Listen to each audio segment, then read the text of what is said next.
Shuro surasida Qur'oni Karimda 27 chiroyli oyat bor. Agar Alloh bandalariga rizqni keng qilib qo'ysa, albatta ular yer yuzida haddan oshib qoladilar. Lekin Alloh o'zi xohlaganiga o'lchov bilan beradi. Albatta u bandalaridan o'ta xabardor va ularni o'ta yaxshi ko'ruvchidir. Bu chiroyligina oyatdan saboq, ruhan va aqlan tayyor bo'lsangiz, rizqni ham yaratgan beradi. Rizq bu moddiyat, pul, raqam haqida emas.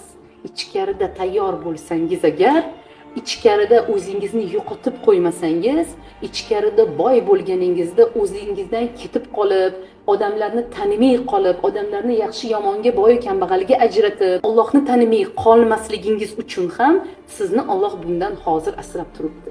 Ichkarida inson qancha ilmini kengaytirsa, iymonini kengaytirsa, kuchaytirsa, ana o'shanda unga rizq ham sekin asta o'zi kerakligicha kelaveradi.